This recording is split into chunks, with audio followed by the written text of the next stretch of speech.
exciting. Now we're back. No, I'm not actually Gen Z. It is pretty cool that I still get the credit though, because like it's always been my dream to play a teen on the CW. So like maybe that dream isn't dead yet. I don't know. I do sort of like straddle the Gen Z millennial line, but I think I'm like pretty firmly millennial actually, and I have proof, which is that I can tell you where I was and what I was doing on 9/11. Yes. I remember. Never forget. Something about me, I'm mixed. I'm Asian and white. The bad way, my mom is white. Yeah. She said to me when I was little, she said that I shouldn't wear yellow because it'll make me look jaundiced. Yeah. Look, I thought she was like looking out for me because she's my mom, but also she's British, so like anything she says kind of just like naturally sounds good. You know? No, you really shouldn't wear that. No, you look jaundiced. See, that sounds nice. That's kind of nice. It is an insane thing to say to like anyone, especially your Asian daughter, but also my mom has no style. Who was she to give me fashion advice? I have anxiety. Shout out. Okay, someone laughed really loud. Can you tell? Yeah, I have anxiety. Anxiety is kind of interesting because like everyone's anxiety is so different.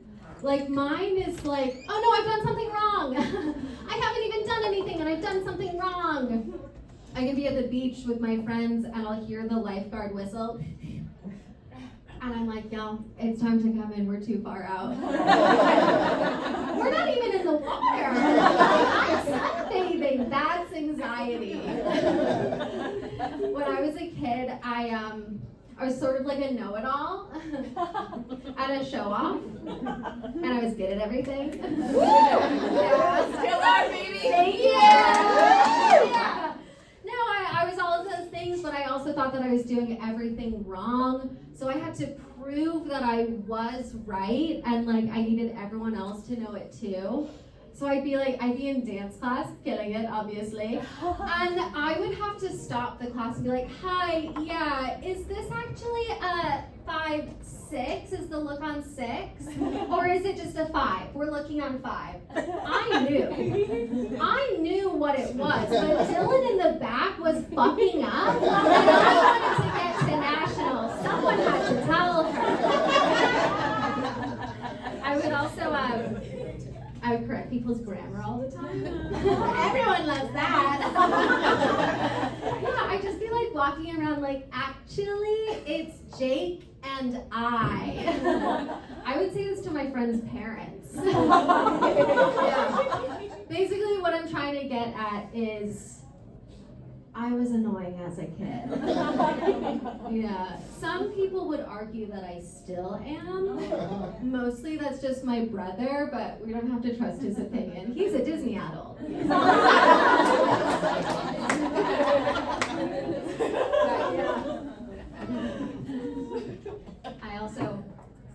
I also struggle with depression. What else does this bitch got? Yeah. I struggle with depression, and I'm trying to get better at like recognizing the signs that I'm in a little depressive episode. I used to just like let the signs pass by, and then I would find myself walking around being like, damn, what is this funk? I don't know, I just like don't really feel like myself or feel joy or really want to do anything. But you know what would fix me? A crush. A crush would pull me out of this, give my life meaning once again. Yeah, I don't do that anymore. I'm getting better at noticing the signs. Music actually is like a pretty great indicator for me, just like where I am mentally. When I broke up with my first boyfriend, I was severely depressed. Also really skinny. Yeah, and I like leaned into the music, and I don't really like hear music as much as feel it. But also, when you break up with someone, this crazy thing happens where suddenly all music is personal. Anything I was listening to, I was like, oh. His name was Alex too. That was crazy. Yeah. No, I really leaned in, and I got to this like super dark, kind of creepy place where I was like connecting with music that I had no business listening to in the first place, like Radiohead. That's not for me. I'm a beautiful woman. I'm full of life. That's for like that guy. No, that's not for me. But, that's for someone who like studied film at Columbia, right? So when I broke up with a different boyfriend a few months ago, I was sitting in the coffee shop. This is how I knew that I was like, we're in a depression. I was sitting in a coffee shop and someone sat down at the piano. There's a piano in this coffee shop. They sat down and I was instantly flooded with fear that they were going to start playing One Republic Apologize. Oh no, I gotta get out of here. I will say it actually wasn't the like One Republic like fear that made me realize. I went outside, I was trying to light a cigarette and I like couldn't get the lighter to go and I went, I'm gonna kill myself. And I was like, okay, no, we don't have to get that far. It's like, it's okay if we recognize your music. So when I broke up with him, I was like, no, I'm not going like full throttle into the depression music, so I took a break from music. No one likes that. No, I had to take a break from music. I couldn't listen to anything. Those are my coworkers.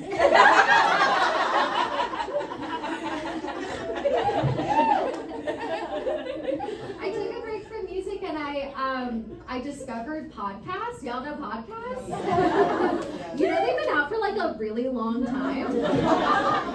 I've never listened to them, but I needed to listen to something because I didn't want to hear these thoughts. Yeah.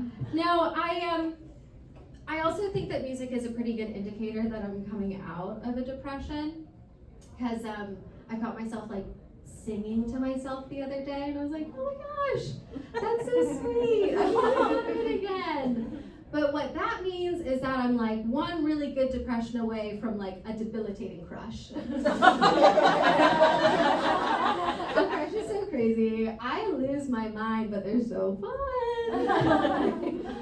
No, I don't really want a crush. I'm trying to sort of get out of that cycle. I started a new job when I moved here. Okay, fine. Keep that energy going. It's in corporate. Yeah, I've never worked in an office before, and I'll tell you what, I've watched Severance, and I was like, man, that show is really good. And then I started this job, and I was like, oh my god, they ate that. I'm watching it with fresh eyes. We've seen Severance. Yes. I thought season 2 got a little bit crazy when they introduced Miss Huang because she's a child. But then the other day at work, I came out of the bathroom and there was a baby in front of me. And I said, "Hi, do you work here?" She said, "Yes." She's HR. Yeah, it's I actually work in insurance. Woo! Okay, this. I'm just wondering, does like anyone know what insurance is? Because like I'm trying to figure it out. My friends, they ask me all the time, "What do you do at work all day?" And I don't know. I don't know, but I'm doing it. Honestly, so far from what I can tell, insurance is like MLM for men. Yeah. I will say this, and maybe it's controversial, but this job might be the thing to heal me. Yeah. Come with me on this journey. It might be the thing to heal me because, like I said, I'm kind of sick of this carousel that I'm on. And now when I'm working in corporate, I just like can't imagine wanting a boyfriend. I get home from work and I just want to lay on bed, watch Summer I Turn Pretty, and yell at TV. I cannot imagine coming home exhausted from a full day of clicking. And there's just some guy on my couch watching restoration videos on YouTube Premium? I don't think so. But also, now that I work in insurance, I have insurance. Ooh, I'm gonna see a doctor! I have done every single thing possible to get off this carousel on my own, and it's time for medical intervention. I want an SSRI script, honey. Someone's gotta do it for me, because I'll tell you what isn't working. I'm not in danger. I'm not in danger. It's simply not cutting it. Guys, even the